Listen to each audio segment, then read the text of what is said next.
Okay, so I'm asking those members of the CEHD committee calling in by phone to identify yourselves prior to me calling the meeting to order. Do we have any members calling in and attending this meeting by phone?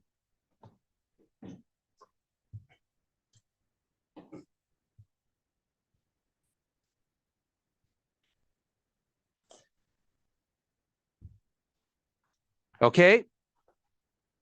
This is Chair Frank Yokoyama. I'm calling this meeting to order. And if I can have the Honorable Rocky Rhodes, please lead us in the Pledge of Allegiance. Thank you, Chair. Please stand if you are able. Hand over your heart.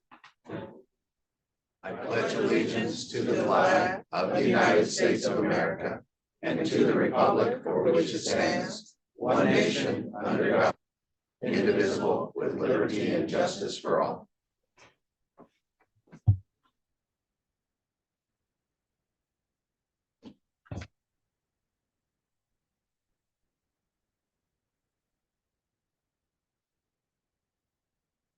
Good morning. Good morning. Today is Thursday, April 4, 2024.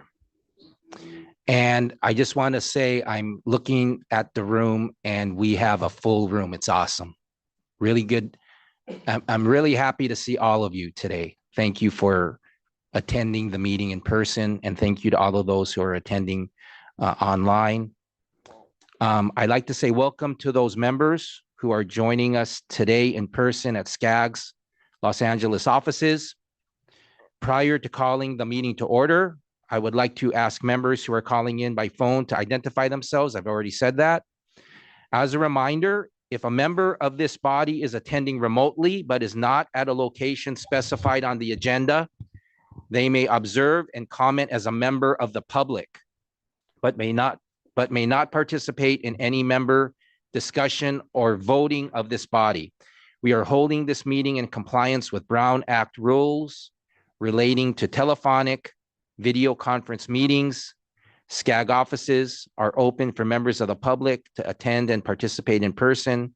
Instructions for providing public comment have been provided in advance and are also included in the agenda packet. Just a reminder to reduce background noise. Please ensure that your microphone is muted when not in use. And I also want to thank Rocky Rhodes for leading us in the Pledge of Allegiance. Thank you. Public comment period. I will now open the public comment period of the meeting. This is the time for members of the public to offer comment for matters that are within SCAG's jurisdiction, but are not listed on the agenda. Staff, have we received any written public comments after the deadline of 5 p.m. on Wednesday? Mr. Chair, I can confirm we did not receive any public comment before or after the deadline. Thank you, Ms. Macias. Do we have any members of the public who wish to speak? Mr. Chair, I'm not seeing any members of the public either in person or via Zoom. Thank you, Ms. Macias. I will now close the public comment period for matters not listed on the agenda. Review and prioritize agenda items. Would any of the members of the committee like to review and prioritize any agenda items? Okay, moving on. I would like to remind everyone to unmute your phone before speaking and state your name during deliberations and whether making a motion or offering a second. And for those who have joined by phone, press *6 to mute and unmute your phone. Election of chair and vice chair. Do we have any members of the public who wish to speak on this item? Mr. Chair, I'm not seeing any members of the public in person or on Zoom. Thank you, Ms. Macias. I now call on legal counsel Richard Lamb to announce nominations for CEHD chair received prior to the 5 p.m. March 28th deadline for nominations. Mr. Lamb. Thank you, Chair Yokoyama. One nomination for the CEHD chair has been received. That is David Shapiro from the city of Calabasas. In addition to the nominees received before the meeting, SCAG's rules allow for nominations from the floor. The process for nominations from the floor and election are as follows. First, a nomination does not need a second. Second, a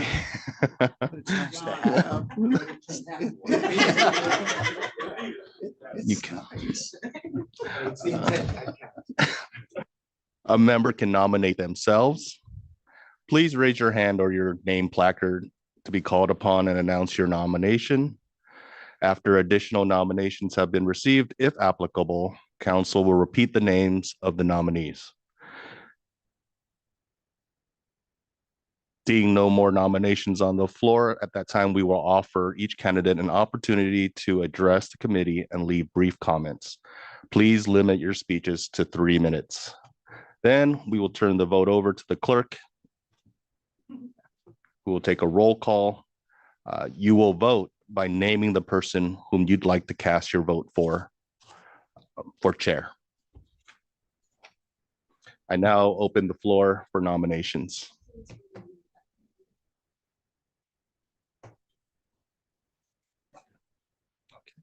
I call on Wendy Bucknam.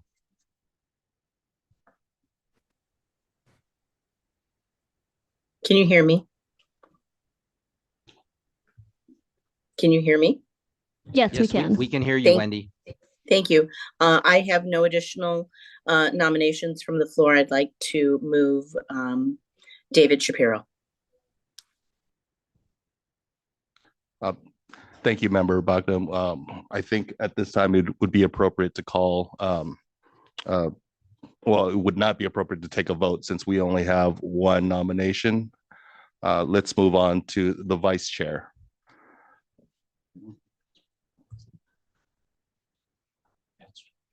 No, have we closed the nominations No. for chair? For chair, no. No, we have to close the nominations at some point for chair. So Okay. moved. Okay, so nominations for chair are closed. So I would, Actually, Wendy made that motion. Okay, that's fine. Let's take the roll call vote. no. I wanted to please give the nominees an opportunity to speak if they would like to speak, please. Yes, Thank you. Thank you for the reminder. So let's let the single and sole nominee for chair, the single and sole nominee for chair of CEHD Committee, the Honorable David Shapiro. If you'd like to speak, please, sir. You only have 3 minutes, sir. Oh, no, let me get my note cards, put them away. No. I'm not going to take that much time. I just want to thank everybody. It's been a pleasure to have served on this committee for a lot of years now, number of years, and I'm giving my comments ahead of time, but really the last 2 years have been fantastic, even though they have been on Zoom primarily, a lot for me and many of us, but to learn from Frank's leadership as chair has been a tremendous opportunity, and to watch him lead this group. And we have a lot of great people in this room and online, and we have a lot of great ideas and a lot of new ideas and some differing ideas, but we work well together. And this, to me, this committee has the opportunity to do a lot for SCAG and a lot for our region together. So I look forward to working with everyone and listening to everyone as well. Thank you.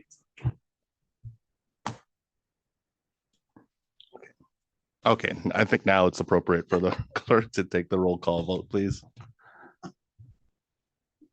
right, this is for the new chair of CEHD, Honorable David Shapiro. Cindy Allen, Aye. Valerie Mescla, Gary Boyer, Yes. Wendy Bucknam, Aye. Don Caskey, Aye. Tanya Doby, Aye. Deborah Doris Parada, Bobby Duncan, Keith Ike, Yes. Bob Engler, Yes. Rose Espinosa, Wayman Furman, Margaret Finley, Claudia Fermetta, Aye. John Gabbard, Yes. Camilo Garcia, Yes. Marshall Goodman, Aye. Mark Henderson, Yes. Celia Hupp, Yes. Linda Johnson, Aye. Kathleen Kelly. Yeah. Yes. Thank you. Tammy Kim, Yes. Lauren Kleiman, Matt Levere, Jed Liano, Carlos Leon, Yes. Andrew Macio, Yes. Casey McKeon, Yes. John Marish, Yes. Geneva Mojado, Yes. Joseph Morbito, Yes. George Nava, Misty Perez, Freddie Puta, Yes. Misty Perez, Gabriel Reyes, Aye. Rocky Rhodes, Aye. Sonny Santinez, Yes. Andrew Sorega, David Shapiro, Yes. Becky Shevlin, Yes. Mary Solorio, Helen Tran, Yes. Mark Warren, Aye. Equinetta Warren, Yes. Tony Wu, Yes. Frank Yokoyama, Yes. and Frank Zaranian. Yes. Great, thank you. Chair, the motion to elect David Shapiro as CEHD Chair passes with 34 yes votes, 0 no votes, and 0 abstentions. Thank you. Thank you, Madam Clerk. And congratulations, Mr. Shapiro.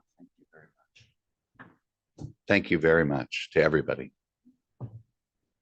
According to our agenda, you can also provide remarks at this time if you would like to, but we heard from you, but you can please provide remarks if you would like to. I'll set the tone for what I hope will be this coming year. Thank you very much to everyone. Mr. Lamb, if you can please now announce the nominations for CEHD Vice Chair received prior to the 5 p.m. March 28th deadline for nominations. 3 nominations for CEHD Vice Chair have been received. Number 1, Valerie Amescua from the city of Santa Ana. Number 2, John Gabbard from the city of Dana Point. And number 3, Rocky Rhodes from the city of Simi Valley. In addition to nominees received before the meeting, SCAG's rules allow for the nominations from the floor by the previously described process. I believe it's now appropriate to open the floor for nominations. Okay. Kathleen Kelly. I nominate Mark Henderson. Okay, noted. Thank you. Are there any other nominations from the floor? Seeing none.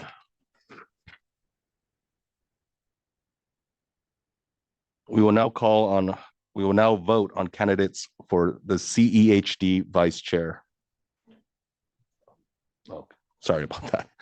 We will now allow 3 minutes for each candidate to provide a statement. We'll go in alphabetical order. We'll start with Valerie Amescua. Okay. Ms. Amescua, are you online on Zoom? Seeing no response, we will move on. Our next candidate, our next nominee is John Gabbard. Hi, good morning, everyone. In the spirit of brevity, I'll keep this quick. quite short. I've done 2 jobs in my life.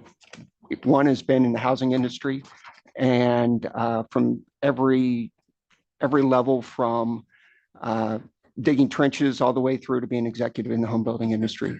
And then secondly, I was an engineering officer in the Marine Corps. So I have a lot of gray hair simply because I've built a lot of houses in your guys' neighborhoods. And so I've experienced housing at the granular level, and I think I can help serve the committee and help guide housing policy going forward. Thank you. Thank you, Mr. Gabbard. Our next nominee in alphabetical order is Mark Henderson. Thank you. Good morning, greetings to all. Thank you, Kathleen, for that nomination. I definitely accept the nomination. It's been great to be a part of the CEHD committee and also chairing one of our subcommittees for racial equity and housing. Housing is something that's definitely important for all our regions, something we need to look at in regards to the equity of housing and how policy changes to make sure our housing policies are inclusive and not just theoretical in nature. So I would love the opportunity to work along with the chair to make sure that all regions are represented in the housing issues, and it makes common sense in relationship to our transportation goals as well, because I think there is still a disconnect between transportation and housing and some of these socioeconomic issues that we have throughout our region. So thank you. Thank you, Mr. Henderson. Our fourth and last nominee is Rocky Rhodes. Thank you. Thank you for the opportunity to run for this vice chair position. Getting to know all of you over the past year has been great. When I started at CEHD, I didn't even know what the acronym stood for, much less the work that we did here. But I'm a pretty quick study, and many in this room helped me get up to speed very quickly. There are things that we're going to need to deal with in the coming years that are going to require good leadership. And one of the first things is going to be the reinvention of REAP 2.0 into 2.1 or whatever it will become after we discover what the actual budget deficit is. And that will be a short-term crisis mode, but then it'll be smooth sailing after that. The other thing that I really want to work on, and we have to start now, is the RHNA allocation and figuring out a better way to do that process. And I'm hoping to serve long enough to see that all the way through. And then one of the things that I think is super important for this committee to always be focusing on is maintaining local control over the decisions that are coming down. So to the extent that we can influence legislation, this committee should lead in the effort, because we know what to do with our cities better than Sacramento does. Myself, I'm hoping to be worthy of your support. I'm a businessman. I run an international consulting company. I've worked in over 20 countries. I've seen governments that work for their people and ones that certainly do not, and I can bring that experience to bear here. Another thing is I'm in a safe seat. I plan on being in my council seat for the next 6.5 years, which will give me longevity here to see through some of these longer term programs like the RHNA allocations. Something about me is I show up and I'm prepared. I read the packet cover to cover. I ask my questions of staff prior to the meeting so that we can enjoy a good, robust conversation and move the agenda items forward while we're in the meeting. And lastly, when I make a commitment to something, I show up. And my attendance at CEHD and Regional Council has been 100% in my time on the committees, as with all of the other committees I'm assigned to. And I think that that's an important value. And if you were to agree with me, I would encourage you to look at everyone's attendance record and make sure that they're meeting your expectations. And with that, I would just hope you would consider me for chair or vice chair, excuse me. Thank you, Mr. Rhodes. I've just been informed that Ms. Ameskua has joined online, so we will allow her to give her statement. Ms. Ameskua. Good morning, everyone, and thank you for the nomination. I really do appreciate it. I would just say that I have to decline at this time. I'm on a lot of different committees and I want to make sure that I can give the time that is necessary. And so I'm just want to say thank you so much. I'm humbled and honored for the nomination, but I would not be able to do it at this time. Thank you, Ms. Amezcua.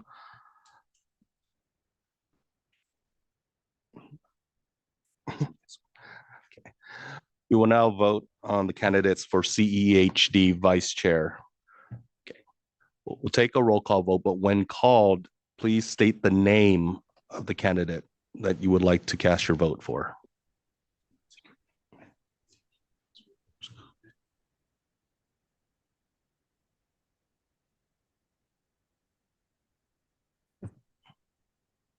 Okay. Yeah. Yeah. And please be patient. The clerk needs a few seconds to tabulate the votes.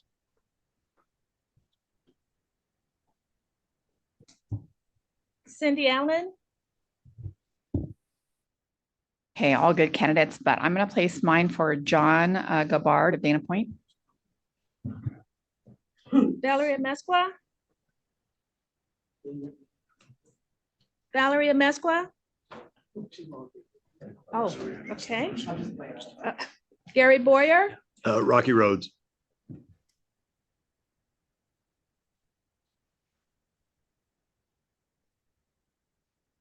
Wendy Bucknam, John Gabbard, please. Thank you so much. Don Caskey, Rocky Roads. Carmen, sorry, excuse me. We have some members who asked if you can repeat the names of all three candidates.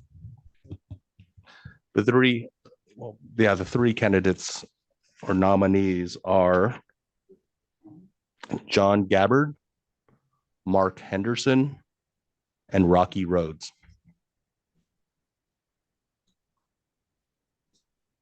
Hi, I apologize. This is Valerie Amezcua. My vote will go for Rocky.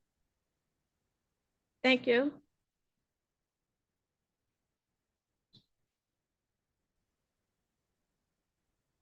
Tanya Doby, Gabbard. Deborah Doris Parada, Bobby Duncan, Keith Ike, Rocky Roads, please.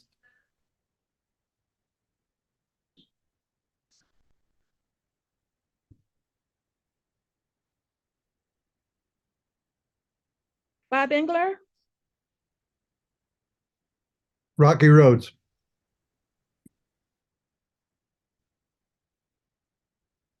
Rose Espinosa, Wayman Furman, Margaret Finley, Claudia Prometta, Hi, my vote is for Rocky Roads at this time.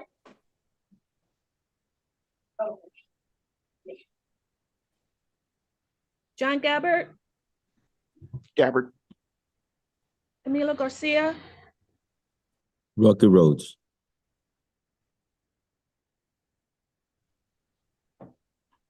Marshall Goodman, Gabbard. Mark Henderson, Henderson,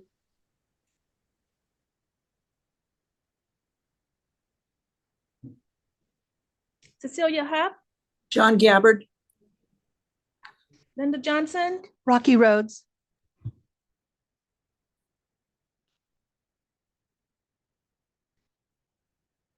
Kathleen Kelly, Mark Anderson.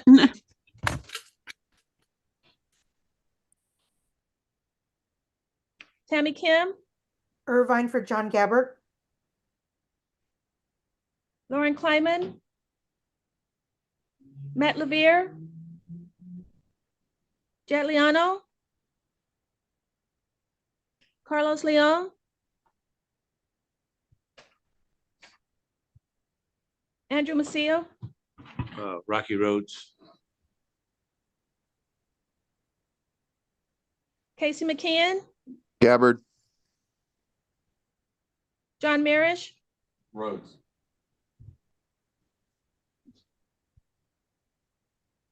Geneva Marjado, Rocky Roads.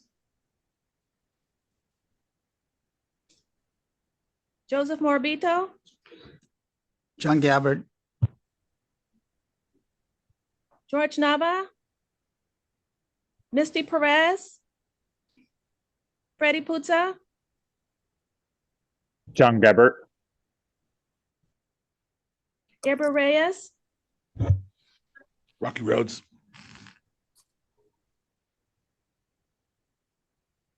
Rocky Rhodes, Rhodes. Sonny Santinez, Rhodes. Andrew Sorega, David Shapiro, Roads. Becky Shevlin, Rocky Roads. Mary Solorio, Helen Tran, Roads. Mark Warrenick,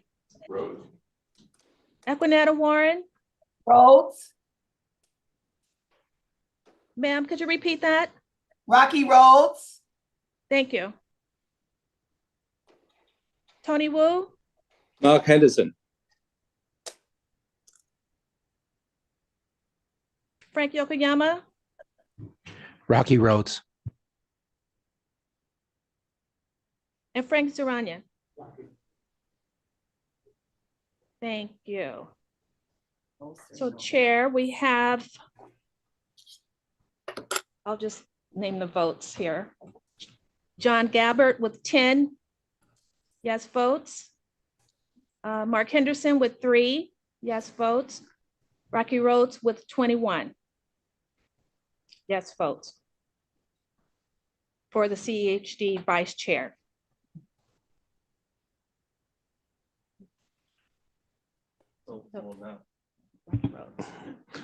Similar to the chair position, will allow time for any of the candidates or nominees to make a brief statement. If I can, congratulations, Rocky. Well deserved. We all look forward to supporting you in the years ahead. So congratulations.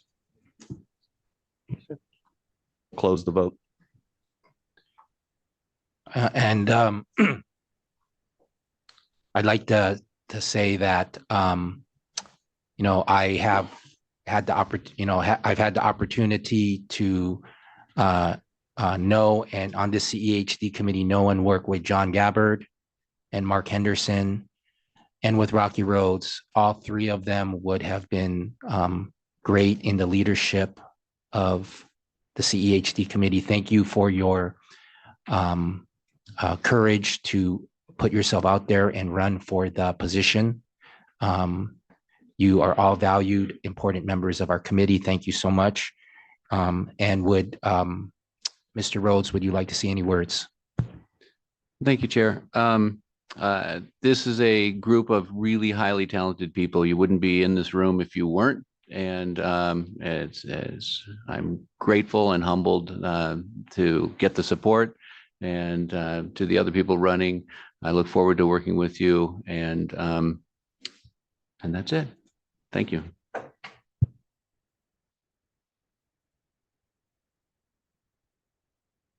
All right, let's move on. Consent calendar. Do we have any members of the public who wish to speak on this item? Mr. Chair, no members of the public wish to speak on the consent calendar. Thank you, Ms. Macias. In order to save time, if anyone wants to pull anything from the consent calendar, I ask that we have staff presentations before moving on to the roll call vote for the consent calendar. Would any members of the committee like to pull anything from the consent calendar?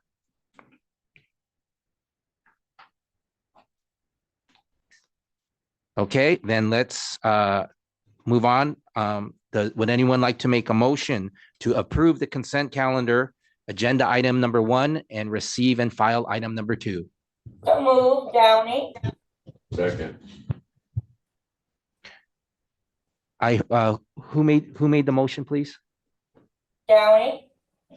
Oh, Claudia Frometa from Downey. Thank you for that motion, Claudia. We have a second from Mark Warnick. And Madam Clerk, can you please do the roll call vote to approve the consent calendar, agenda item number 1, and receive and file item 2? Yes, thank you. Cindy Allen, Aye. Valerie Mesqua, Gary Boyer, Yes. Wendy Bucknam, Yes. Don Caskey, Tanya Doby, Yes. Deborah Doris Parada, Bobby Duncan, Keith Ike, Bob Engler, Yes. Rose Espinosa, Wayman Furman, Margaret Finley, Claudia Fermetta, Yes. John Gabbard, Yes. Milo Garcia, Yes. Marshall Goodman, Aye. Mark Henderson, Yes. Cecilia Huff, Yes. Linda Johnson, Yes. Kathleen Kelly, Yes. Tammy Kim, Yes.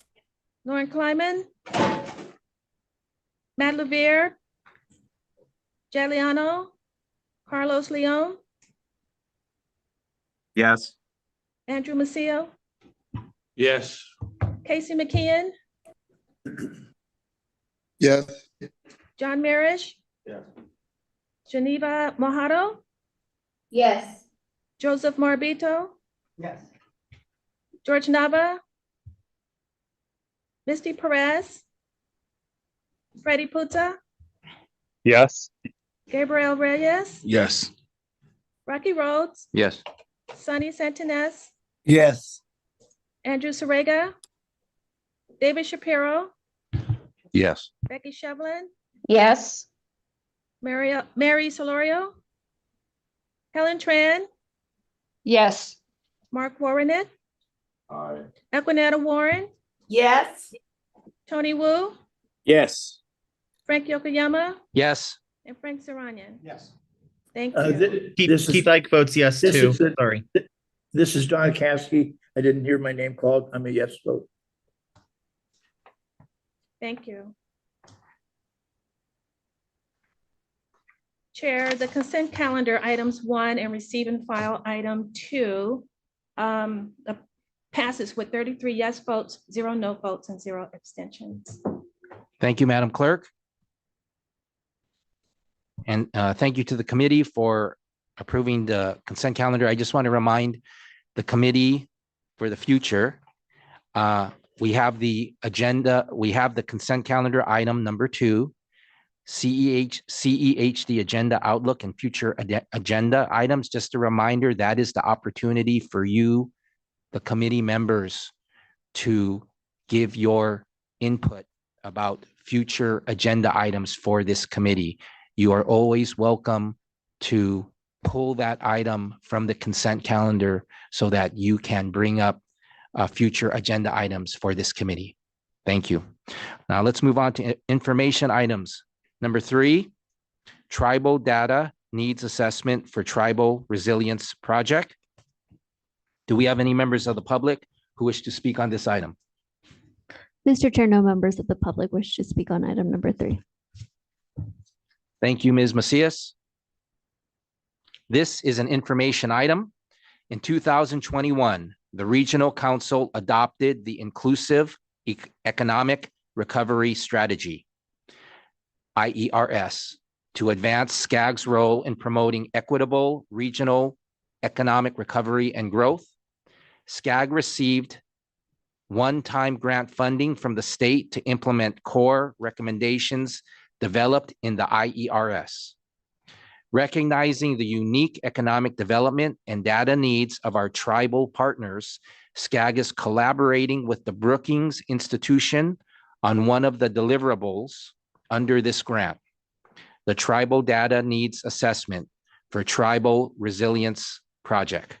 Today, Victor Negrete, SCAG Manager of Inclusive Economic Growth, and Robert Maxim, Fellow at Brookings Metro, will be providing an overview of the project.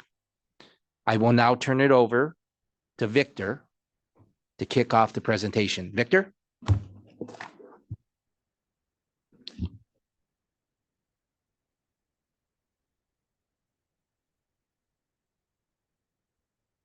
Good morning, Chair and committee members.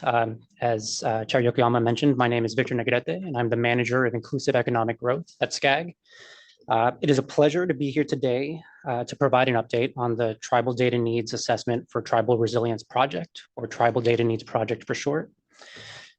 As the chair mentioned, this project did emerge from SCAG's Inclusive Economic Recovery Strategy as part of our efforts to advance equitable economic growth in the region and to narrow the economic disparities existing in our local and regional economies today.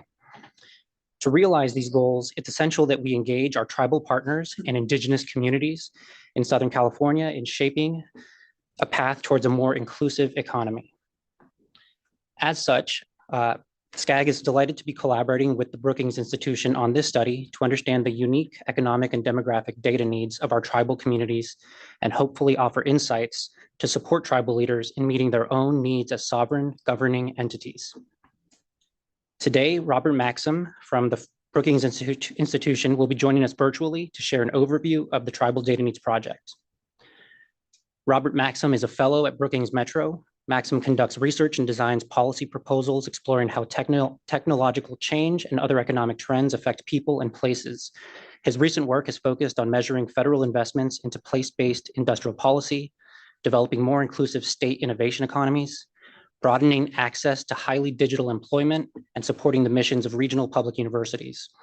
Maxim is an enrolled citizen of the Mashpee Wampanoag tribe and leads Brookings Metro's research around Native American communities.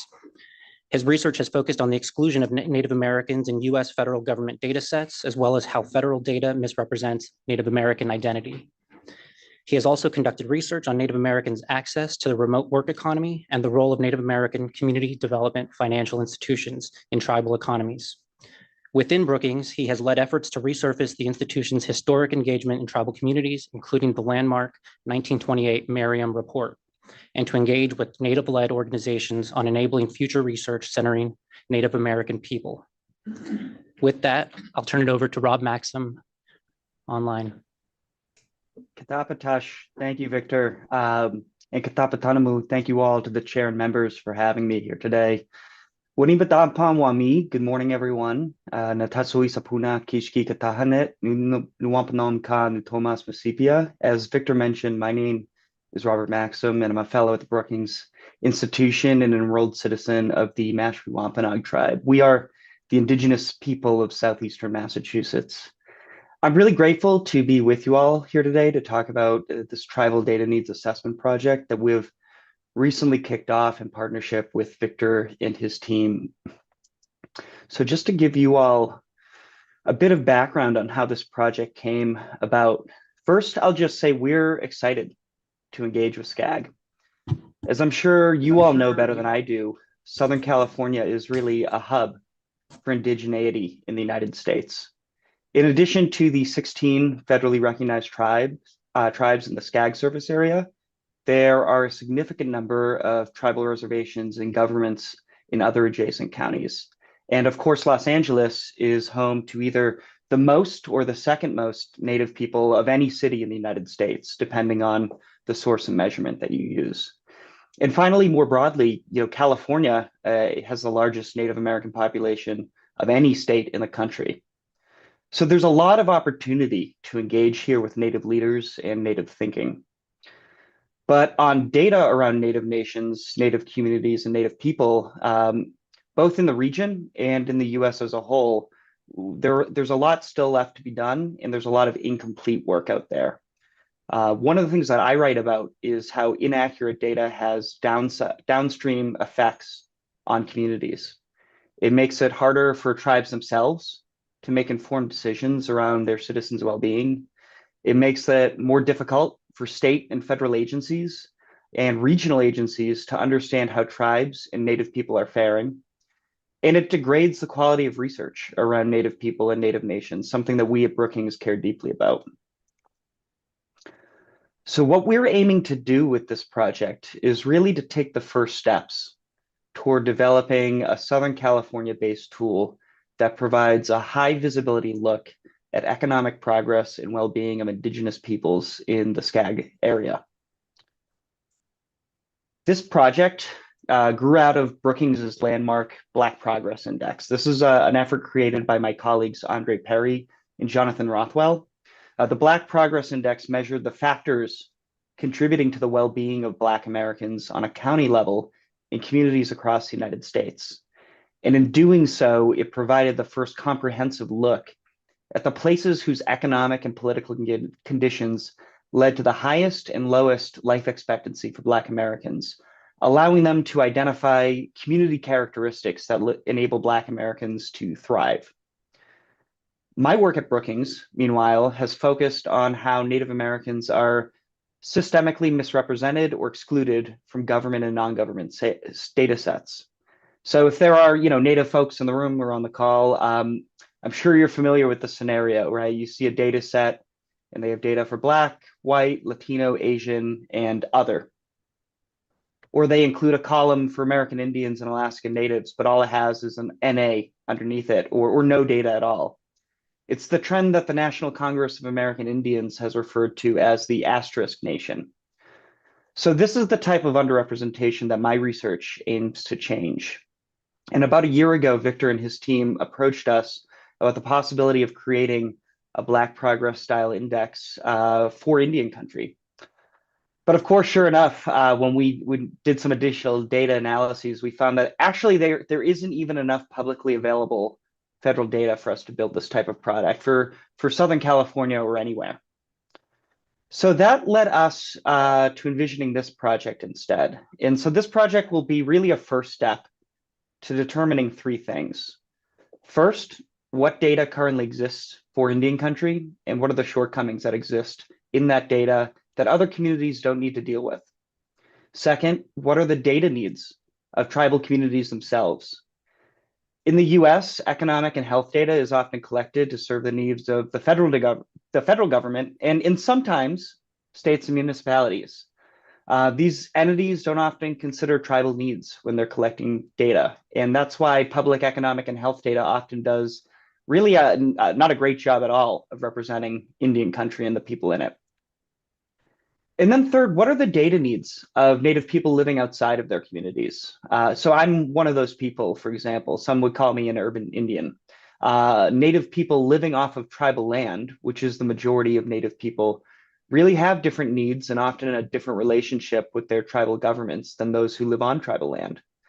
Like I said at the start, Southern California is home, or the SCAG service area specifically, is home to 16 federally recognized tribes and thousands of people who are indigenous to this area.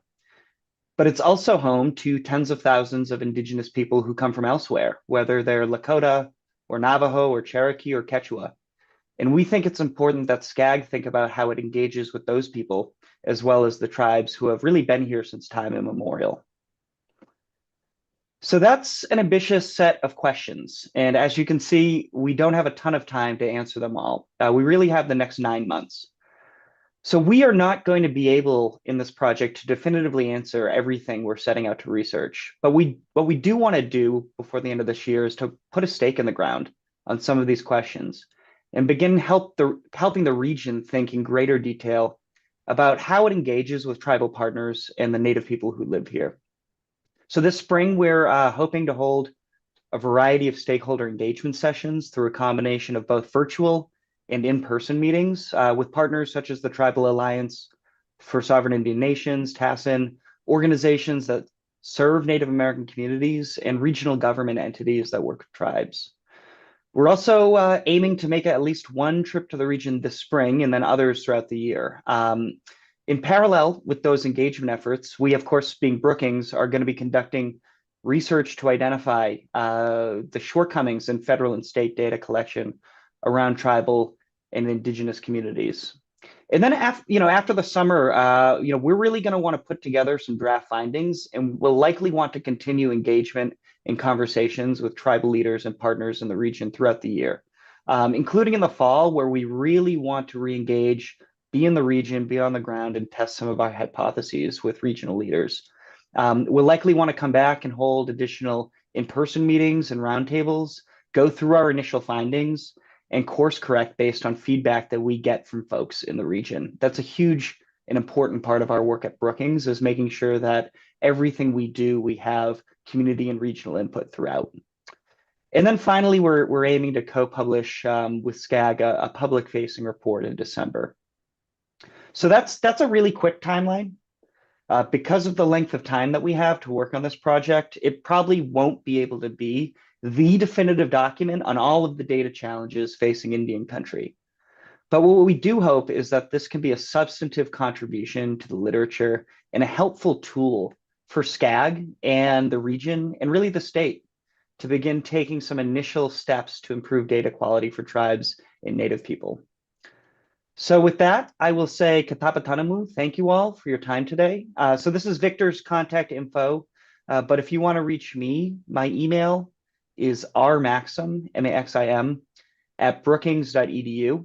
And you can also find me on social media. My handle on Twitter and Threads is @rodmaxim.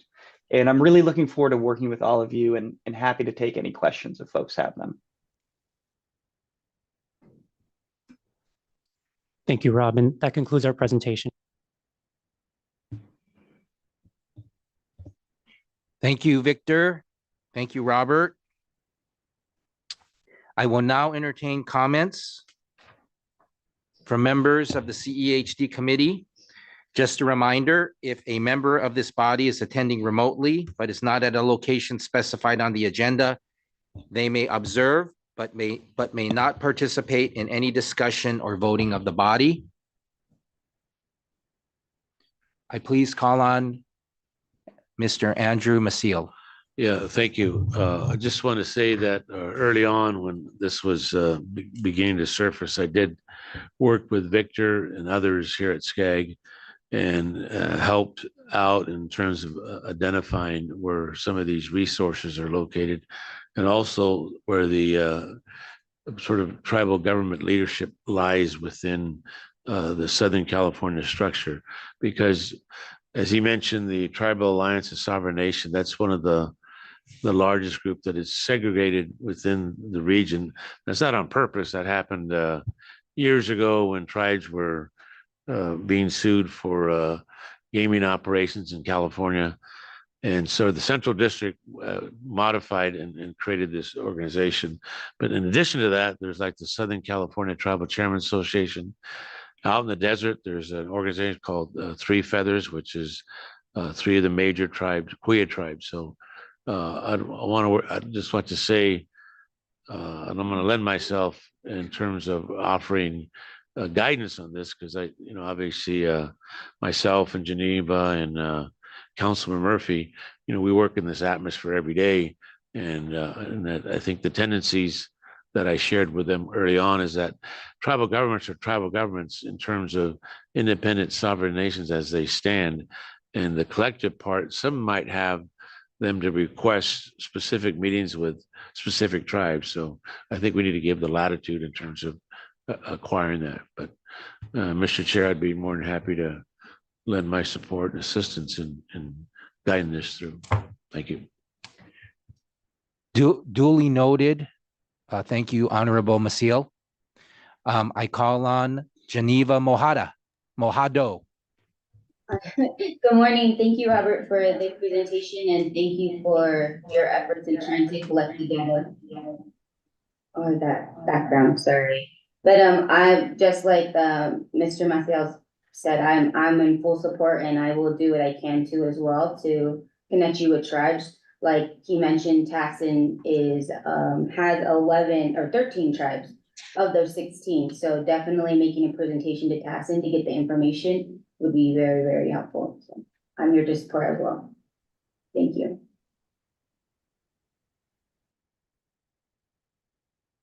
Thank you, Geneva. I call on John Mirish. Thank you for the presentation. And if I understood correctly, Robert Maxim, you were expressed frustration with our census. And I coming from a very different tribe, a different perspective, I agree. As someone who is Jewish, we've always had to check the other box as well. And that's wrong. And I've actually had discussions with people from, Steve Benjamin, who was the former president of the U.S. Conference of Mayors, who's now a special advisor to President Biden, to census people every 10 years. I'm wondering if we can't work together and maybe have this committee and other groups say we need to overhaul the self-identification system because it's turning the people who have been in this country the longest into asterisks, as you suggested, and it's also erasing the identity of other groups. To me, this seems like this is a core problem that could be solved, and I'm wondering if you agree if this is something we could work on together to change and fix. It's been a source of frustration for me in terms of my own identity for a long time, and I now hear that there are other groups who share that. So maybe it's time for us to join together. I'd love to hear your thoughts. Yeah, thank you so much for your time and for your interest. I will say I think that in 9 months it will be tough to kind of re-envision a radically new system for the way that we collect and aggregate racial data in the U.S. But what I am hoping is that this report can begin to look at some of those issues and inform the debate, not just in California, but nationally. Actually, just last week, the Office of Management and Budget, as some of you may have seen, released its kind of new guidelines on race and ethnicity collection in the US. It added a new Middle Eastern North African category. It combined the Hispanic or Latino ethnicity question into the single question around race. One of the things that was buried in that release was some important new steps that the federal government has recommended around collection of demographic groups that are smaller in numbers, and so have historically been overlooked. And so that can be racial groups, it can be other groups. And so what we're at right now is really over the next 18 months, I think this is going to be a critical point for agencies themselves, federal agencies, and for states and regions to think about how they enact this new guidance.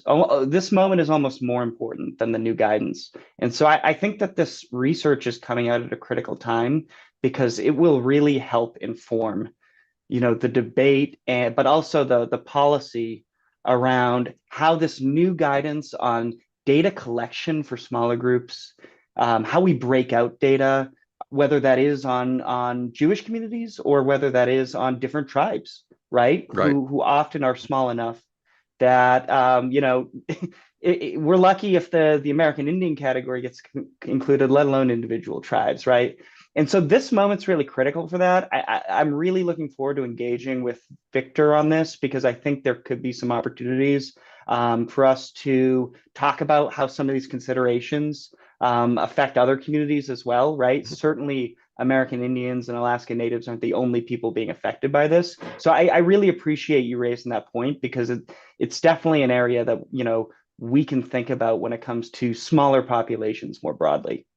Well, and I'm also wondering, 9 months, you're right, isn't enough. But if we're thinking of the semi-long game, the next census isn't for another 6 years. So maybe that does allow us enough time to fix things in time for the next census. And maybe we can work on 2 tracks. But I appreciate it. Really was eye-opening for me to hear that from you. I appreciate it and support all your efforts and hope that we at SCAG can further them and work together. Thank you. Thank you. Gabriel Reyes, please. Robert, Mayor Reyes here, Alonto. Great job on spearheading this. And I'm most definitely going to pass along your email to a couple of my tribal partners that we have with the Manzanita and the Barona tribes to see what they can do to assist you in your efforts when you come down here to Southern California. But John, I piggyback off of what you're saying. I remember growing up, I used to get frustrated as a child having to check the Hispanic box when I don't have Spaniard blood. I'm a Latino. My family is indigenous to Michoacan and to Chihuahua. So being able to identify that most definitely is a big thing because it's not the one box, fits everybody type of category. So I think the long haul is most definitely extremely important because if we're really going to try to understand everybody and their backgrounds and where they come from, we have to understand who everybody is, right? So whatever efforts we can do, we're most definitely here to assist and to help. And I think really scoping this out and preparation for the next census and getting that federal support and state support will be something that we would love to be able to assist you with in the long haul. Thank you so much for your efforts.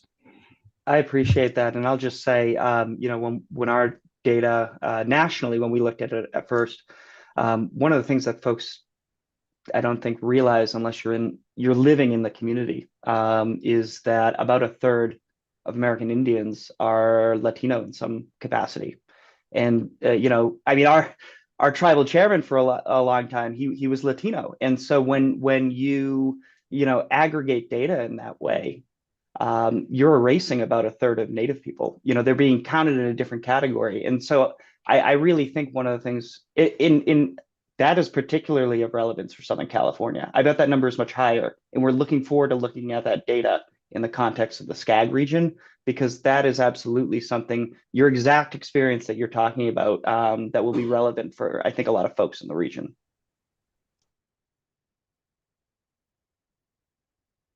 I call on Kathleen Kelly, please. Thank you. This is a very thought-provoking conversation. So I want to provoke one more thought.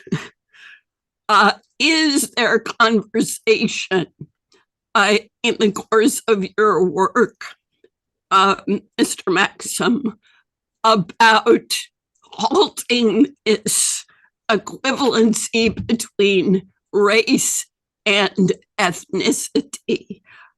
Because I'm seeing an increasing amount of literature urging that race is an artificial construct that isn't scientifically supported as a mode of dividing the species.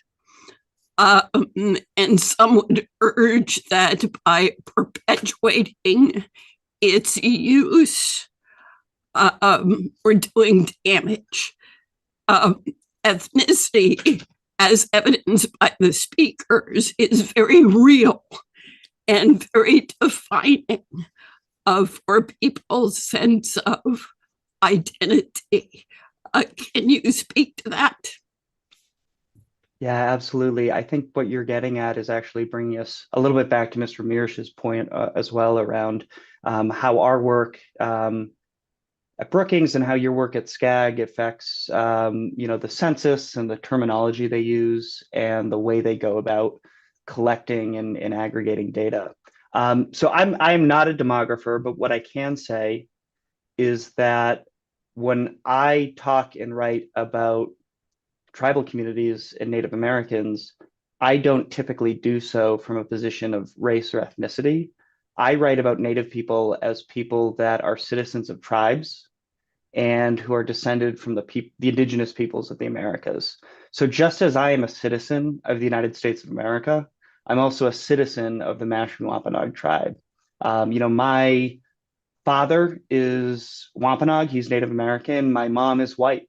So that, like, my racial identity is independent of my citizenship in my tribe. There are people in our tribe that if you met them, they would look Black, or they would look Latino, or they would look Asian. And all of us are still citizens of our tribe. And so I've long written about Native identity in that way. And I think that comes to the fore in how we aggregate data and how we write about Native communities and how we measure the well-being of Native people. And the problem often comes is when you try and just kind of divide people into these very clearly demarcated different groups. That doesn't represent a lot of people's experience. That doesn't represent how a lot of people think about their own identity. And that doesn't represent a lot of the legal realities in the US, right? Where the federal government and states and regions have working agreements with governments that are tribes, right? And so that's how I'm approaching this work. That's how I approach all our work. But I think the point that you raise is really important, and it really links back to some of the stuff that we've been talking about how the federal government uses terminology and uses different ideas. All right, thank you, Mr. Maxim. Thank you, Victor. Thank you. Number four, accessory dwelling unit panel. Do we have any members of the public who wish to speak on this item? Mr. Chair, I see no members of the public who wish to speak on item number 4. Thank you, Ms. Macias. REAP 1 funding has been supporting local governments and stakeholders with housing planning activities and projects that accelerate housing production to meet the region's 6th cycle RHNA. Today's presentation will go over 2 REAP 1 projects that supported accessory dwelling unit or ADU policies and programs for subregions and local governments. I will let Zach Gardia tell you about it. Zach Gardia is the Associate Regional Planner who will introduce our speakers. Zach, take it away. Thank you, Chair, and good morning, committee members. My name is Zach Gardea, Associate Regional Planner here at SCAG in the Housing Department. I am pleased to introduce our panel today on accessory dwelling units, or more commonly referred to as ADUs. As many of you know, ADU state law has changed in recent years, leading to the increased potential for ADUs to support housing supply. New laws have addressed barriers to their implementation at scale, such as setting development criteria, streamlined permit processing, and limiting impact fees. It is anticipated that adoption of ADU supportive policies and programs at the local level will accelerate the supply of ADUs and also have the potential to contribute significantly to addressing RHNAs and generate new housing at more affordable levels. SCAG, as a result, has funded a variety of ADU support activities, including several with regional early action planning funds from REAP 1, where we partnered with subregions and local governments to develop implementable tools and resources.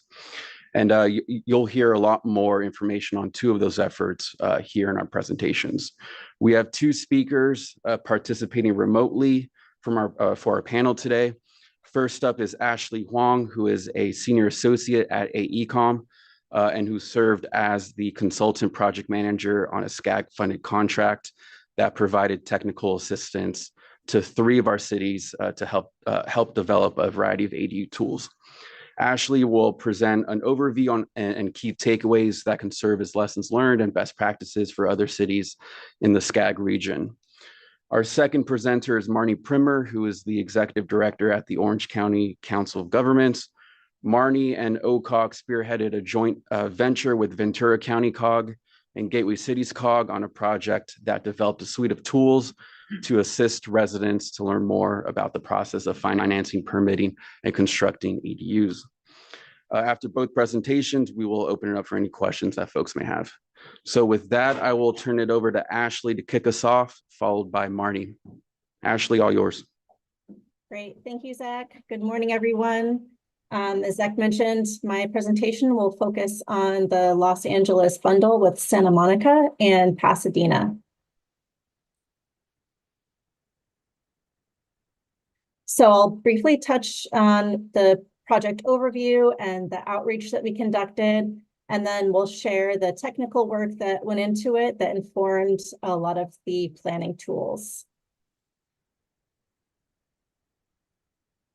So as Zach mentioned, the focus of this effort was to accelerate ADU production to help to address the housing crisis as a solution.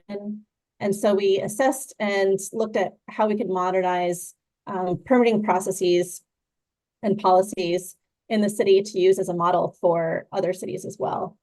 So the main deliverable that came out of this was an ADU handbook and a couple of other supporting tools to use as best practices. So along with AECOM, we also worked with RHNA, Office of Office, and the Community Planning Collaborative, who are part of our team.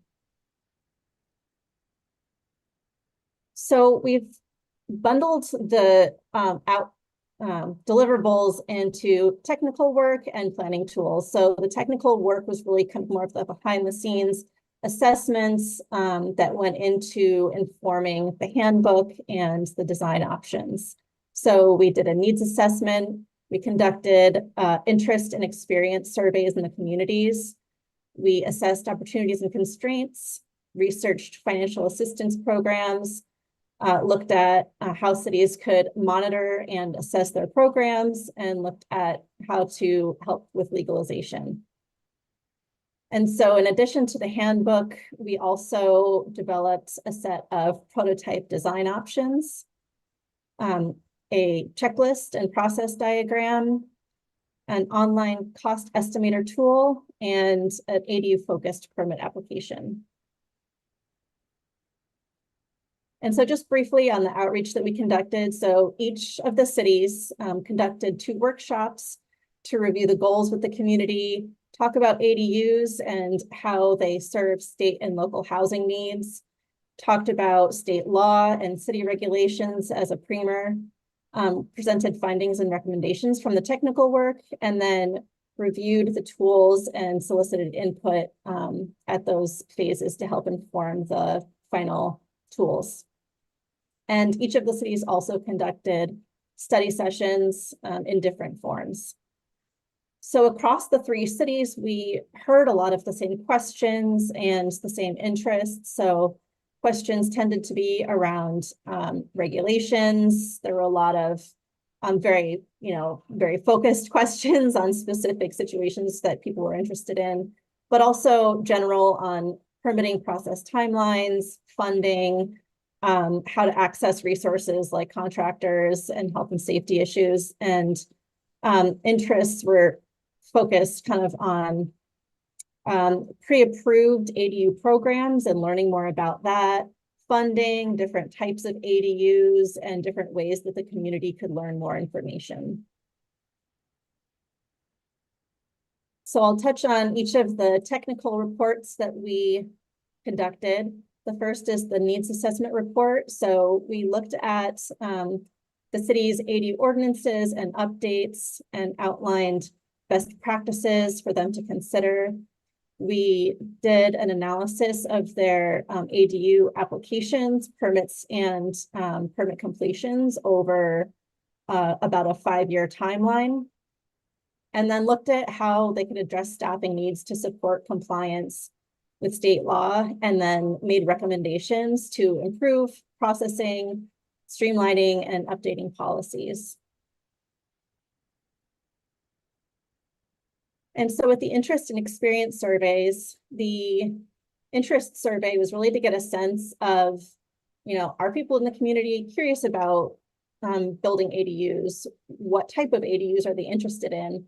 And we really found across all the cities that most homeowners were interested in ADUs either to house a family member or acquaintance or to generate supplemental income. And then we also had an experience survey. So these are folks who either were homeowners or designers, developers, architects who had gone through the process or had tried to go through the process. And so we found with that across the board, typically the biggest barrier that folks had found had been lack of clarity in the permitting process and in the timeline. But still, regardless of whether people had a difficult time or not, nearly everyone that we surveyed would still recommend going through the process and building an ADU. Next, we assessed opportunities and constraints. And so we looked at regulatory constraints and also spatial. So we looked at things like demographics, zoning, land use, different site constraints, slopes and hazards, and then regulatory constraints around code requirements, processing, and impact fees, and then made recommendations based on fees and funding, how to provide more, streamlining and automation, how to improve their current systems, staffing, how to make it clear who to contact, how to have one point of contact, things like that, and how more information could be shared. On the spatial front, we really found that there weren't a lot of spatial constraints that tended to dampen construction, really only that if your property was on a sloped site or potentially in a hazard area, it may increase the cost, but not necessarily prevent an ADU from being developed. Next, we looked at financial assistance programs and summarized best practices. We looked at a few different kinds of programs, financial only, financial and technical assistance, and then end-to-end financial support through the entire design, permitting, and construction process. And we also conducted a market analysis to identify the annual gap between market and fair market ADU rental rates. And then also looked at, in this case, Pasadena's second unit program. They have a program already in place that offers deferred interest loans for new construction to legalize ADUs. And so looking at as an example, a way to fill the annual gap in rental rates is for them to potentially offer a rental rebate program as a part of that. So that was one of the recommendations that came out of that report. Next, we looked at monitoring and assessment. So looking at some case studies on how other cities report out and share progress over time. So we looked at the City of LA's quarterly housing report dashboard, just to increase internal staff, decision maker, but also public understanding of how the city is making progress. And so as a part of that, we made recommendations on how the cities could report out and share with the community. And so the monitoring program, next step actions, factors affecting development, and then tracking and midpoint evaluations. We provided recommendations to each city aligned with those categories, which are recommendations from HCD's Housing Element Sites Inventory Guidebook.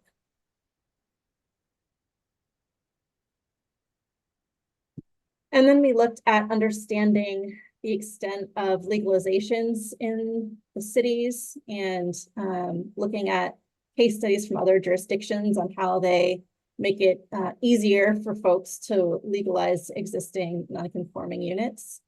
We did hold a city staff roundtable with each city to talk about their existing practices and how we could offer recommendations to make the pathway to legalization easier.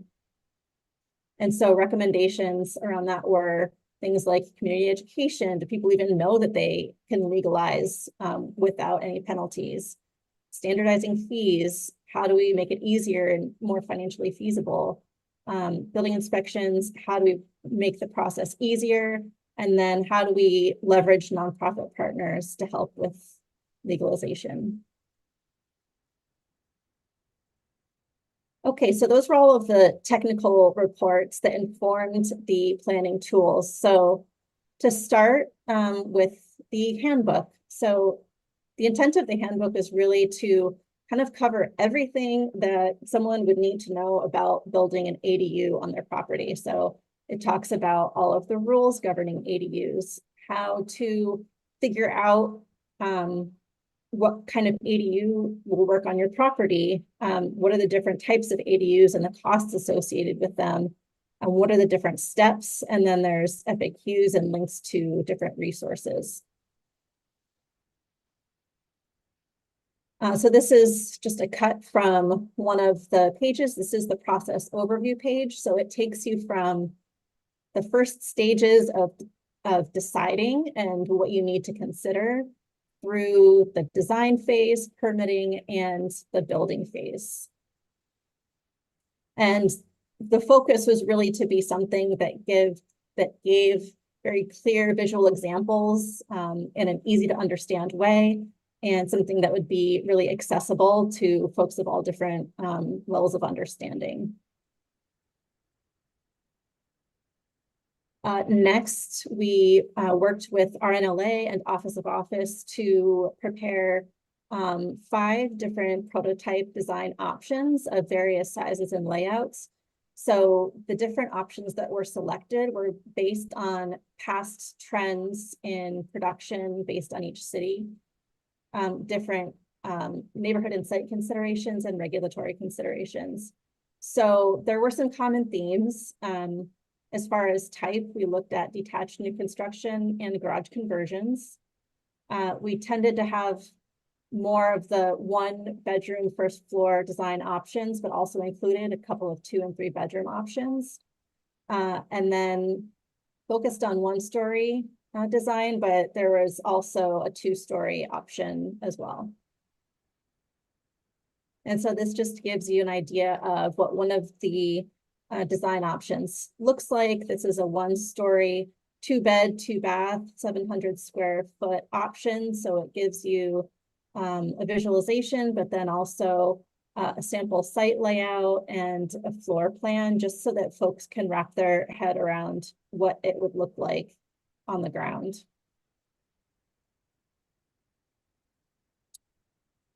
All right, next was a checklist and process diagram. So the intent of this is really to be like a 1-page cut sheet of everything that someone would need to know to get through the application and approval process.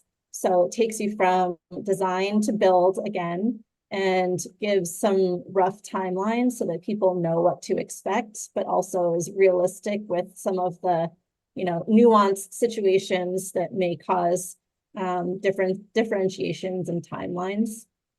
And then wherever possible, we tried to link information so that it would be easy for folks to access.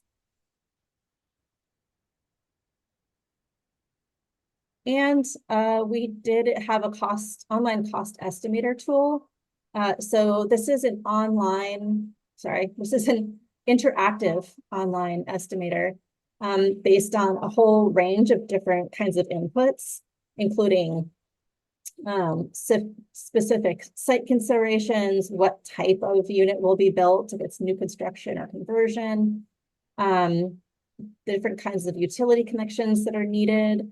And so it really, it's based on averages, right? So of course, at the end of the day, that each build is going to be different, but it really does help to give a ballpark idea of what you can expect with different factors. And you can see there's on the different toggles, there's structure input, construction, finances, and rents.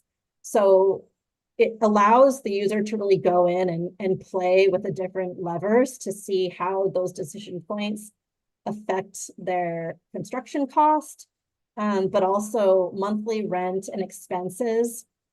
And then it also has outputs for increased value over time, and then long range projections. I can't remember exactly. I think it's maybe like a 10 and 20 to 30 year projection, looking out to the future. And finally, we created ADU focused permit applications. Each city was a little different because for both Santa Monica and Pasadena, they have online permitting systems. And so for Pasadena, we looked at their existing system and just gave some recommendations on how it could be improved. And then for Santa Monica, created an ADU insert into their existing permit application form, that because they already had a pretty new one laid out. So just to make it very clear what is not needed for an ADU permit application compared to any other type of project. And that is it for my presentation. Thank you so much.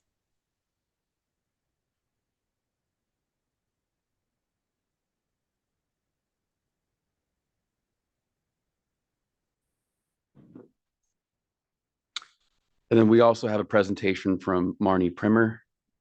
If we can queue up her slides.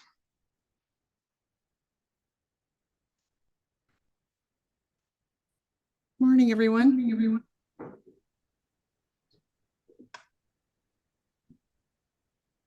All yours, Marnie. All right. Well, thank you very much for having OCOG as part of the ADU presentation this morning. We had a joint project that we were the project manager for with our partners from VCOG and Gateway Cities COG. So this project that we worked on, hopefully I can, there we go, advance that. It's very similar to the work that the AECOM team was doing for the cities of Santa Monica and Pasadena. Our jurisdictions are, the County of Orange, County of Ventura, and the Gateway Cities COG region in Los Angeles County as well.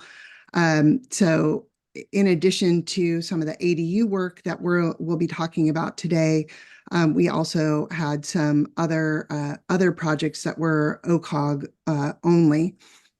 But this project, as I mentioned, were really focused on providing support for our member jurisdictions as they look to implement state law with regards to expanding the opportunities for ADUs within their jurisdictions, and also looking at providing public-facing support for folks that might be interested in building an ADU on their property or converting a part of their existing structures to an ADU. So we created, in addition to the housingsocal.org website that I'm going to talk about, we also created some model ordinances, not only for ADUs, but also for motel conversions, as well as SB 6, XB 9, residential care facilities, and AB 2011 SB 6. And then provided ADU technical assistance similar to what was provided in the cities of Santa Monica and Pasadena. So we had several different components to the ADU. We called it our ADU how-to toolkit.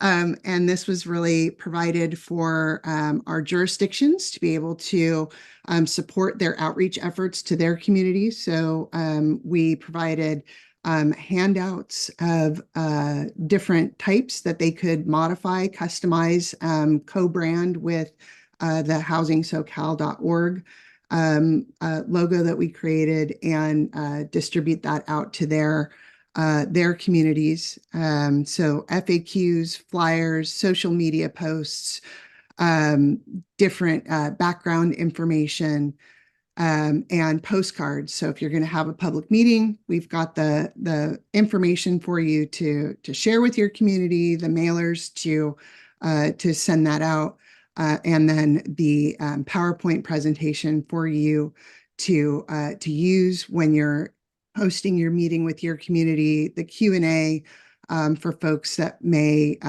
have questions about the ADU process.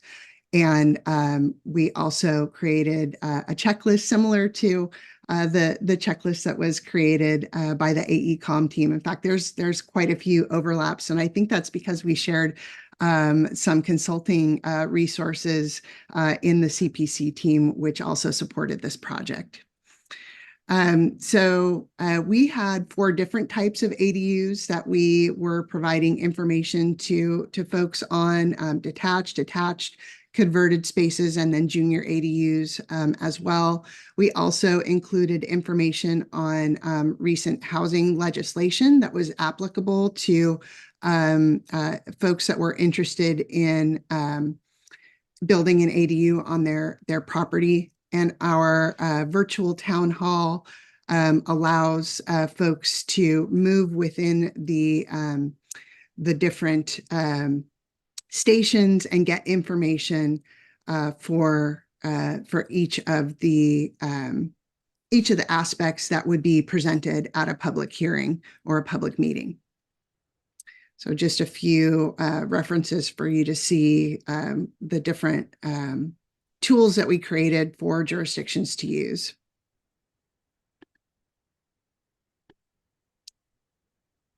So we have created a website, and right now it's focused on the jurisdictions in Orange County, Ventura County, and the Gateway Cities COG area. So each of those jurisdictions have a link to their own websites with any information that they may have about their ADU programs, as well as different tools that we've developed on our website. We have an interactive tool that allows you to do cost estimation, as the AECOM team does, but also to select potential pre-reviewed plans that we are still working on. So this tool is in the beta process right now, but we were excited to be able to present the work as it stands currently. So basically, we have created a tool.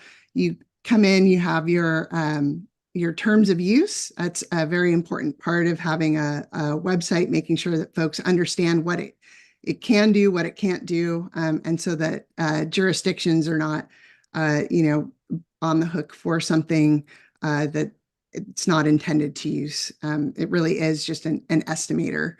And then folks would enter their address, and then they can see exactly the site that is their property. They can choose whether they want to cover up to 100% or as low as 70% of the available area for them to build an ADU, a detached or attached ADU on their property. They can change this square there to be whatever shape they'd like to have it be. And then they can adjust the size up or down.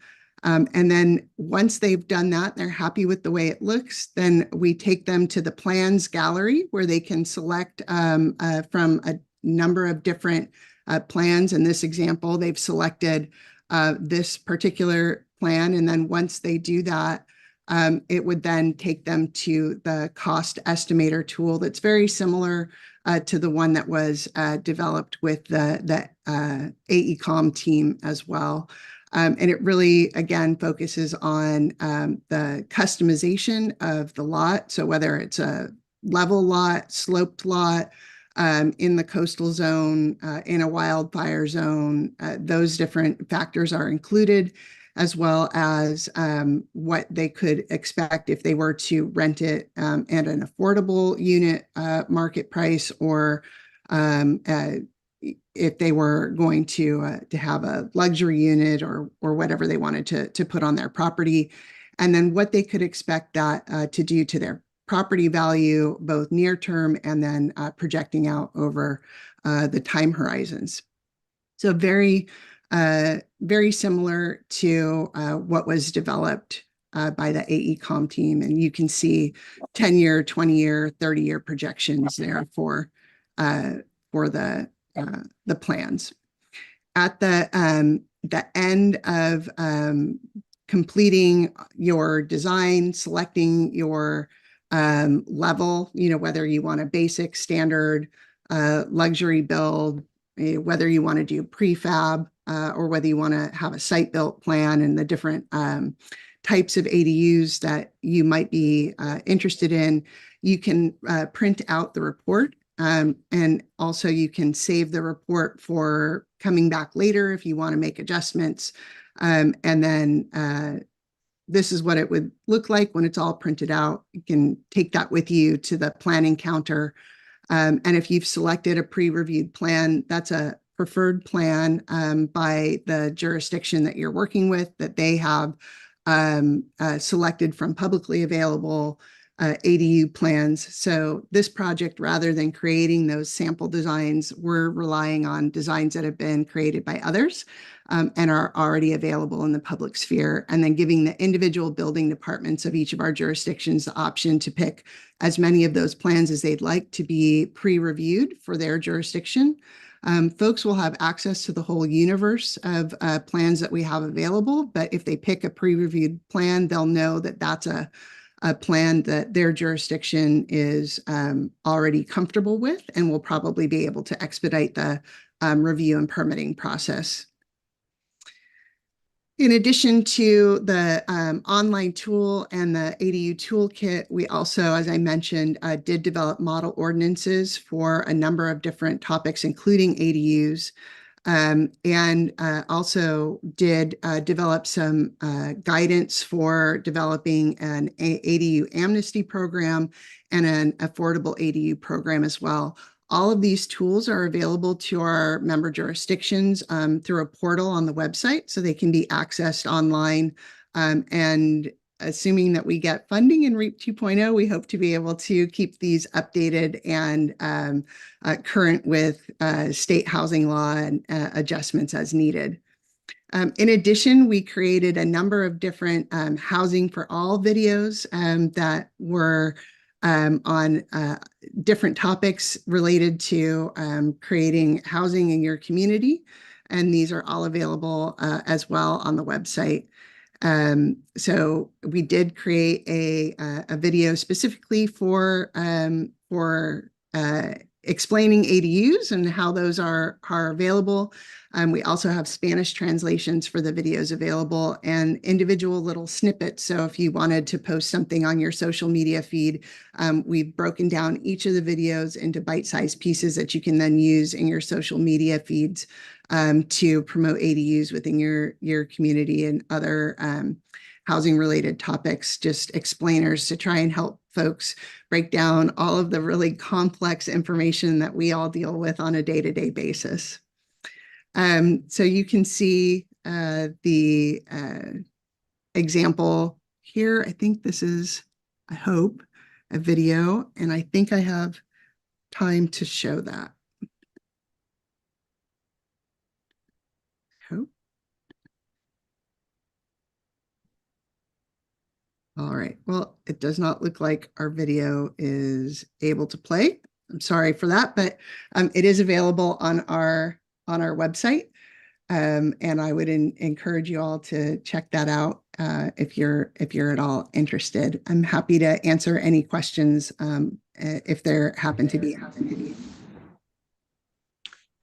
Thank you, Ashley and Marnie, for your presentations. And with that, we can take any questions.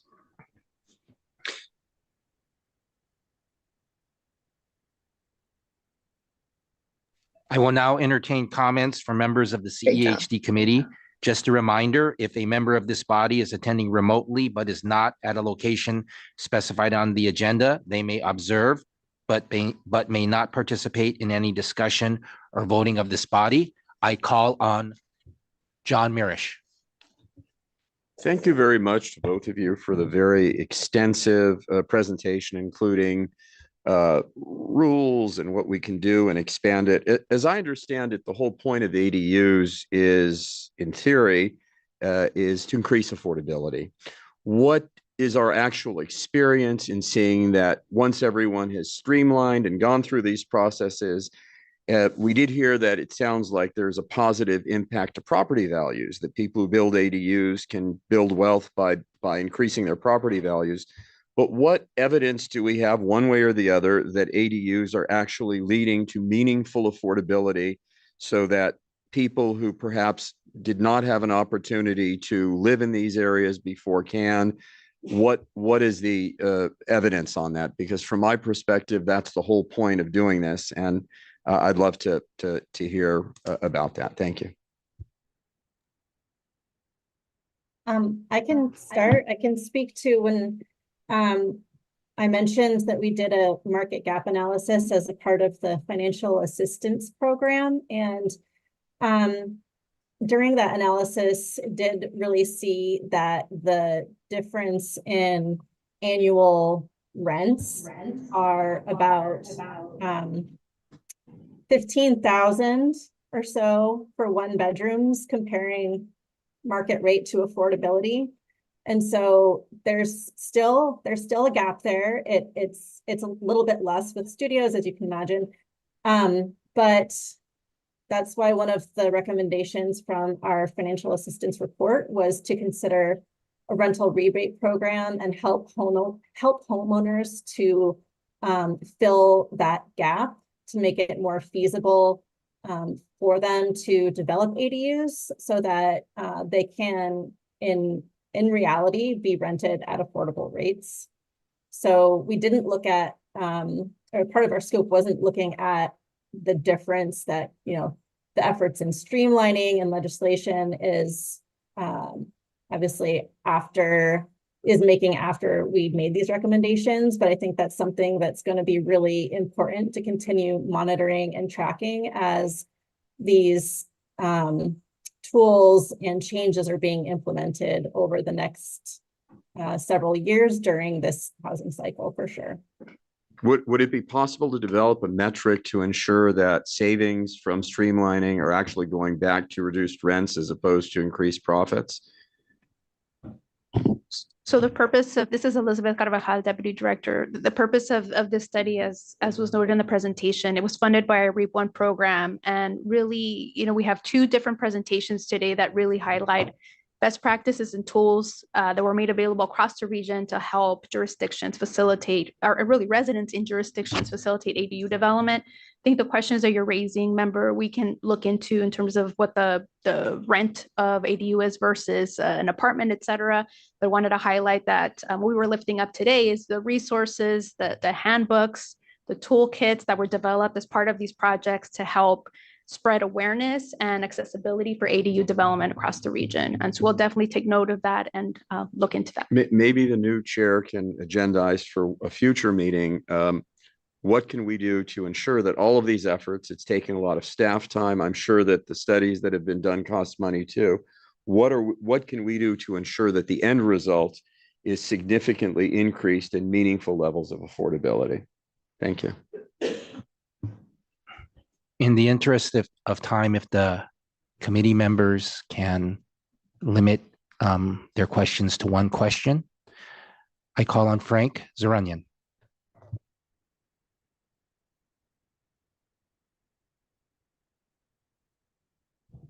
I will tell you the Rolling Hills Estates experience. We have been very successful, and to my colleague and friend, John Marish, I will say that what it has done in our community, it has kept those that otherwise cannot afford to live in our community to stay in our community. Typically children or grandparents have been our experience. So to a degree, I would vouch for its validity and its work. And City of Rolling Hills Estates actually has done something even more, in a sense that we've created, based on our neighborhood compatibility, 5 different designs off the shelf. You can come and you can take the entire plan set, and you save yourself at least between $8,000 to $12,000 of design fees, and that's yours.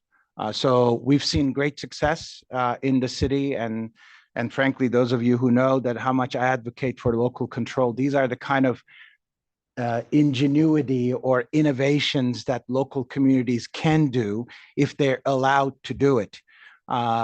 And it's not about centralized control, but it is about local control. And Rolling Hills' experience with ADUs has been tremendous. And we're seeing more and more, and hopefully we will do more. And I certainly recommend to the rest of you the off-the-shelf design process, which did not cost us too much money, but it helped our constituency to immediately come, take it off the shelf. It's all already approved technically, and all you have to do is build it. Thank you, Frank. I call on Honorable John Gabbard. Thank you, Chair. I want to talk about the process here for a second. One of the slides that was on there dealt with applications being processed in 2 weeks. As we all know, construction is very site specific, and the idea that while you may have a structure that is pre-approved, the reality is the foundation isn't. And every foundation is designed for the site that it's on. And to advertise that somebody's going to be able to get through the construction or building permit process within a couple of weeks is probably setting ourselves up for failure. I'd love, in a perfect world, that would be a great thing. And maybe 40 years ago, that was the case. But given current building code requirements within the state of California and the design requirements for foundations, trying to find or having enough staff to get it done in 2 weeks is a problem. So I just caution all of us we may want to relook at that metric and provide realistic guidance to potential applicants on how long it's going to take to get through the process. Thanks. Thank you, John. Joseph Morabito, please. Okay, I've got a quick question. So on one of the packet, page 39, there was ADU cost estimates. And if you already went over this, and I apologize, but how does this, how does Prop 13 factor in? Because like I've had my house for 20 years, and does it reassess the entire property value? Or how does that work? Because that would be a deterrent to people who've had a long time residence before building. You know that? I don't know, Marnie, if you all looked at that. From my understanding is that it doesn't reassess the entire property, but only the renovations or new construction. But I'm definitely not the expert on that. I don't know if you looked at that also. I do not have that information, but I'm happy to get back to you with an answer. Okay, I appreciate that.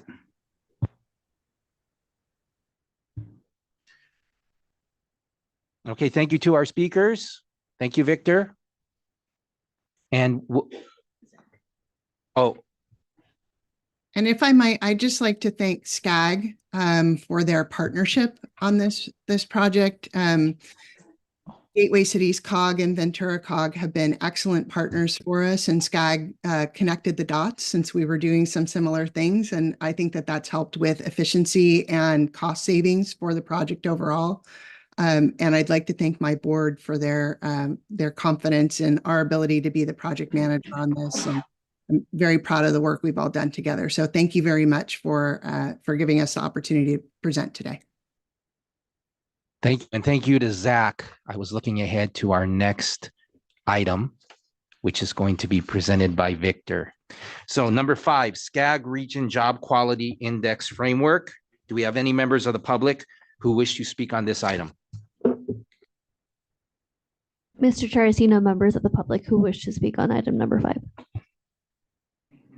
Thank you, Ms. Macias.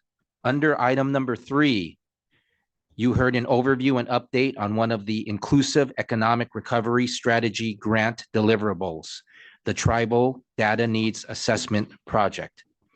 Another deliverable under the IERS grant to advance SCAG's role in promoting equitable economic growth is the creation of a job quality index framework for the SCAG region. Victor Negrete, SCAG Manager of Inclusive Economic Growth, and Dr. David Roland Holst, Research Professor at UC Berkeley, go Bears, and Managing Director of Berkeley Economic Advising and Research, will be providing an overview of the project. I will be turning it over to Victor, but I did want to thank Kevin Kane for the agenda report. I now turn it over to Victor once again to kick off the presentation. Thank you, Chair, and good morning once again, committee members. I know I'm the last thing holding everyone from lunch, so I'll go through my quick introduction and then hand it over to Dr. Holst, who's here in person today. As we've heard, in 2021, SCAG adopted the Inclusive Economic Recovery Strategy, and since then has received state funding, grant funding to implement several of the key strategies from that report. And several of these strategies importantly leverage SCAG's role as a source for regional data and dialogue to support ongoing efforts in regional economic development. Specifically, one of those strategies, in alignment with the California Future of Work Commission's report, also completed in 2021, identified the development of a job quality index as a tool to identify family supporting jobs and to measure progress towards high quality jobs in the SCAG region and its counties. So the SCAG Job Quality Index framework is intended to serve as a tool for understanding the complexities of the region's job markets, informing policy discussions, and to help measure progress towards a more robust, inclusive, and equitable economy. SCAG's collaborated with Berkeley Economic Advising and Research to develop a rigorous and transparent framework for the Job Quality Index. Today, I'm happy to share that you'll get a preview of the Job Quality Index framework report, which will be made available next month. Dr. David Roland Holst will present the background and concepts of the SCAG Job Quality Index. As mentioned by the chair, Dr. Holst is a research professor in the Department of Agricultural and Resource Economics at UC Berkeley, and he is one of the world's leading authorities on economic assessment and forecasting with extensive research experience in economics related to energy, environment, international trade, and agriculture. Dr. Holt, the floor is yours. There you are. Thank you, Richard. Thank you very much. Yes. Good morning, Chair, distinguished committee members. I'm very happy to share the results of our progress so far. There's more to do, but we can give you a general overview. I can give you a general overview. I'd first like to thank the collaborators amongst your staff, especially Kevin Kane and Victor Negrete. You've got some very talented people working on technical support for SCAG. What we're looking for here is an indicator which is as inclusive as possible in terms of reaching across the scope of both employee values in terms of their job experience, employer needs in terms of the skills and the productivity determinants, and ultimately also to reach the general public and policymakers to better understand the context of work in the community. We're basically looking at all 6 counties in a very high level of detail, geographically, occupationally, in terms of industries, in terms of demographics. And in contrast to the previous discussion of an indicator for Native American peoples, we've been very fortunate that this is an extremely data-rich environment. And these results, I hope, can give some indication about how getting more data on other categories of demographics would be useful. What we've seen from a macro perspective for the region has been sustained growth, but growth of wages is slower than the growth of income. And that means essentially increasing inequality. And improving the terms for workers is going to be essential to sustaining an economy driven by local demand and also improving livelihoods generally. The basic things we're looking for, I'm going to summarize these slides because time is very short. I know I'm the closing picture before lunch, so I won't detain you too long. But the value of these for employers is quite simple. The determinants of productivity have to do with morale and the work experience as much as they do with complementary technology and training. So the better understanding of job quality characteristics and their importance to workers can make the region's employers more competitive. It can solicit higher productivity and also improve retention, thereby reducing the costs of turnover, which can be quite significant. In terms of the insights that we've gotten so far from studying in great detail job quality characteristics in the region is that heterogeneity is absolutely essential to understanding the way that labor markets are operating. And more transparent and timely data on local job quality can really help to overcome incentive and information failures that exist in the labor markets. We want to make it easier for job seekers to understand what can be expected in terms of returns to training and further development of their skills. We want to improve educational and training institutions to help them identify what categories of jobs and job characteristics are important to both workers and employers. And we also want to encourage workers to look for those matches. As you know, the American education system is less than ideal in terms of the transition from secondary to tertiary education. And that's caught a lot of workers in a deficit in terms of skills. But if they had better information about the skills that will lead to improved jobs, if there were better matches between training resources outside of school, and if there were better opportunities for on-the-job training, all of these things would improve the outcomes for both employers and for workers. We've seen some very interesting characteristics. I can't go into too much detail, but you'll be able to do that if you want to. We'll have we're developing an online resource for this, but the heterogeneity is absolutely fascinating in this region. As you know, there's a miraculous diversity in the Southland, and in the labor markets, this translates into some very interesting opportunities for taking advantage of different skills and different employment opportunities. We've gone through a series of stakeholder feedback exercises. We've we recruited a council and advisory council of experts from Brookings and from SANDAG, and also from the OPR in Sacramento. to get ideas about priorities and experience elsewhere. We also presented at the GLUE Council. Some of you may have attended that meeting just to give a general overview. But let me give you just a quick kind of schematic summary, and then I'll illustrate this with some examples, and then we'll open up to questions. This is really a public information exercise. So the value of this is going to come when the data becomes publicly available.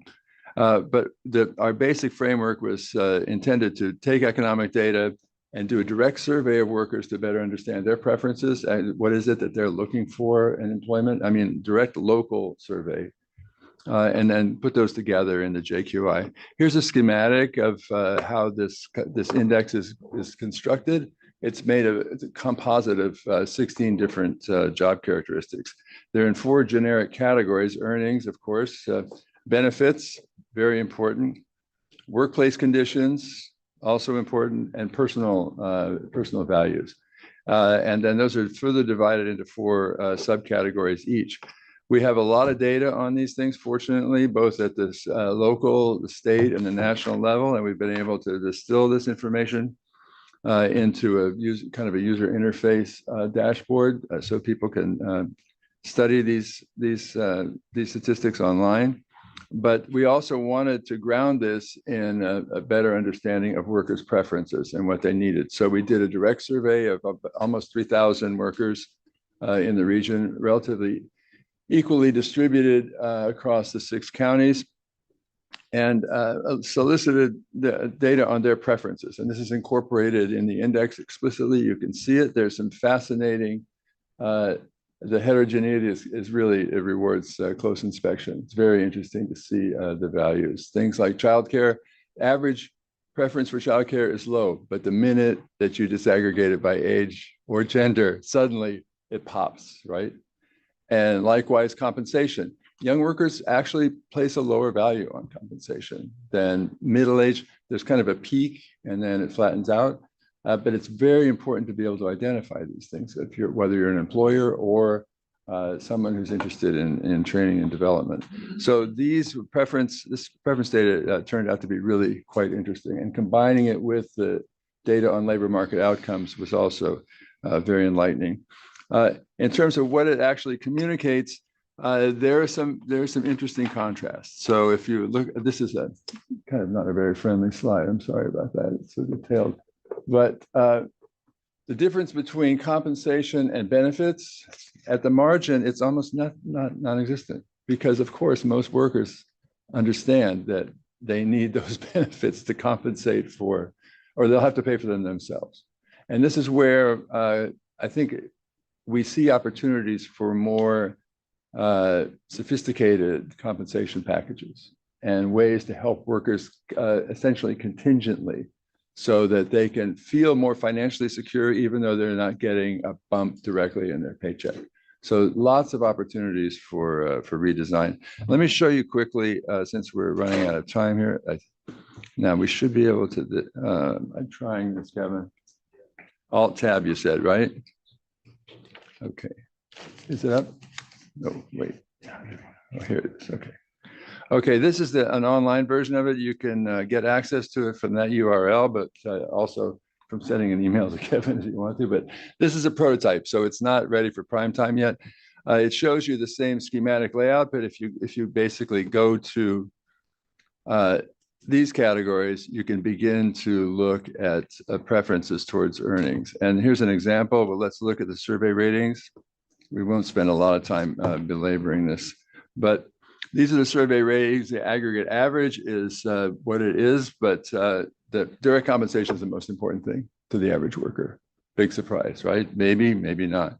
Let's look at it from the point of view of age.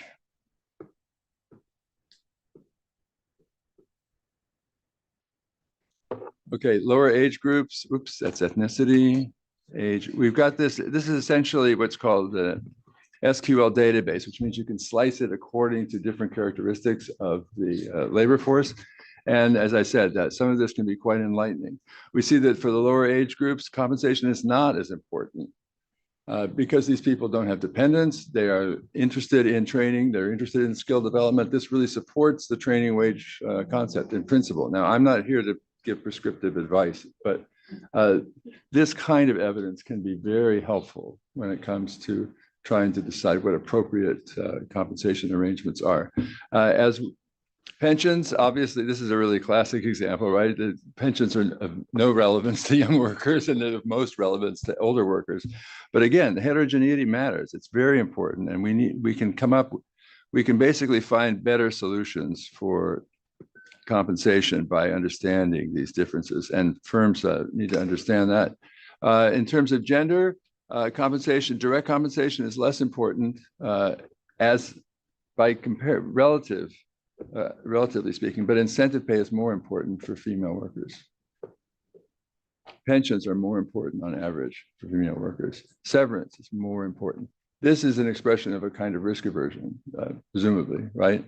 Which is completely understandable, but you might not see it unless you had the data. Ethnicity, I'm not going to go too far down this particular, having trouble with this interface, but yeah, not a lot of heterogeneity, but some, but interesting things to look for. In terms of cross-county, there's not a lot of variation, but there is some variation. In terms of cross-county comparisons of work conditions, let's take a look at that. We looked at hours worked. We looked at commute distance. Commute distance is a very big issue for residents of Los Angeles, as you could well imagine, relatively speaking. Stress, people are pretty similar, but they don't place a very high weight on concerns about stress. They're very concerned about job security, but even that varies across counties for reasons that we still haven't elucidated yet. But this kind of heterogeneity is really something that we can pay more attention to. And I think workers can learn more about expectations and opportunities in the labor market. Across occupations, we've got a lot of occupational detail. There are 22 occupations in the data set. We've got 22 industries too. So this heterogeneity, again, can be very, very enlightening. And that's the basic framework, although we want to make it more accessible, and we'll be finished with that, I think, about a month from now. But apart from that, I'd be very happy to entertain questions. Thank you. Thank you, Dr. Roland Holst. I call on John Mirisch. Thank you. And I'd like to thank you as a fan of the Heterodox Academy on the focus on heterogeneity. I think it's great. I think it would be also interesting to look at, you're looking at what sort of private industry can do in terms of fringe benefits. What if we increase the safety net in America to do things that, for example, we do in Sweden, childcare, university, and all of that? Finally, I'd like to ask you if you looked at all, I know you looked at wage inequality, income inequality. Can you draw a connection between that and wealth inequality? Because in some industries, like in big tech, it's not salaries, it's stock options and other things that create wealth inequality. And if you could draw a connection between one and the other. Thank you. Thank you. Yeah, the current data does not capture non-wage income, but it does have incentive pay. So that would touch on some of the industries where we see more divergence, and that would be finance and technology. Absolutely. So I think it'd be important to go in that direction if time and resources permitted. On the larger issue of benefits, we live in America. What can I say? And in America, the enterprise sector has its own vision of what social responsibility is, right? European models are fascinating, but I found I get very little traction when I try to suggest imitating those because of the political implications. However, we can make a very strong case for the enterprise interest in those benefits. It's very simple. Higher productivity, longer retention. The cost savings from retention, I mean, I've done some work on the minimum wage, and the cost savings from retention are up to 20% because of reduced turnover. So everybody has a stake in workers being I don't want to use the word happy, but being satisfied with their jobs. And so we have new ways of gaining insight into what that is. And I think more complex compensation packages could come closer to that, but it has to be enterprise compatible. And that's where we have a real difference between our European allies and even Japan and Korea, where there's more of a kind of a collective ethos about work conditions. But I do think there's a way forward, and that is to recognize the value of motivation, the value of retention, the value of skills to both the worker and the enterprise. Thank you. Thank you to Victor and to Dr. Roland Holst, and thank you to Kevin Kane. Let's move on to the staff report. Yvette Macias, please. Thank you, Mr. Chair. I will be very brief. Just a reminder to all who have not registered for the General Assembly, please do so. There's a lot of information on the SCAG website, and staff is also here to answer any questions. Thank you. A reminder that the CEHD committee will not meet next month due to the SCAG General Assembly that Ms. Macias just reminded us about. So our next meeting is scheduled for Thursday, June 6, 2024. Please join me in thanking Ariel Pei of Lakewood for his work as a member of the CEHD committee. Thank you for your service, and we wish you the best. A couple weeks ago, I joined President Art Brown for SCAG's annual Sacramento Summit. The trip focused on 3 important goals. 1, protecting the Regional Early Action Plan 2.0 grant program from proposed budget cuts. 2, supporting Assembly Bill 2485, authored by Assemblymember Juan Carrillo, that would increase transparency and accuracy in the Regional Housing Needs Assessment determination process. And 3, honoring promises made to the Active Transportation Program and Infill Infrastructure Grant Program that fund local infrastructure needs that support regional goals related to climate, housing, and roadway safety.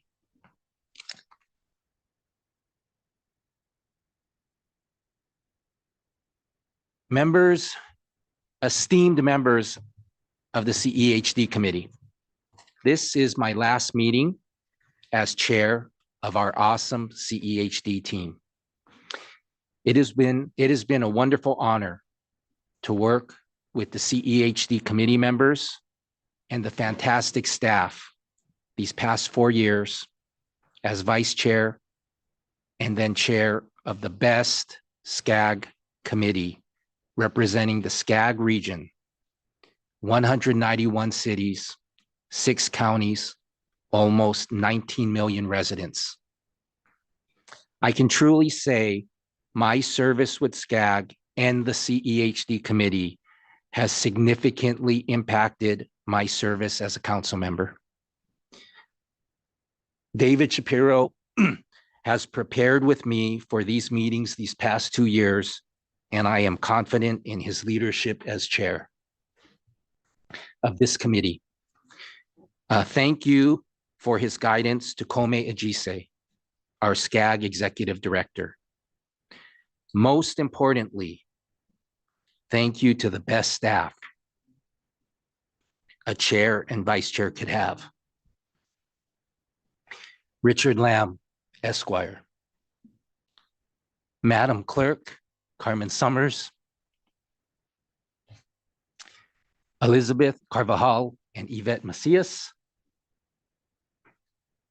These two are the real leaders of the CEHD committee. In closing, CEHD committee members, I give each and every one of you a pat on the back for a job well done.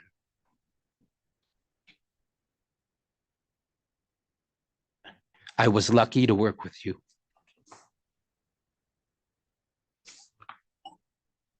Meeting adjourned.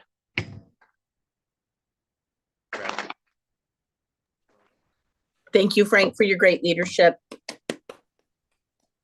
Thank you, Wendy. The meeting has been adjourned. I invite the members here and the SCAG staff and everyone here, if we could take a photo in the back. We're gonna have, some of us are gonna sit in the front row seats, and then everyone else is gonna stand behind the front row. So I invite you to please join us in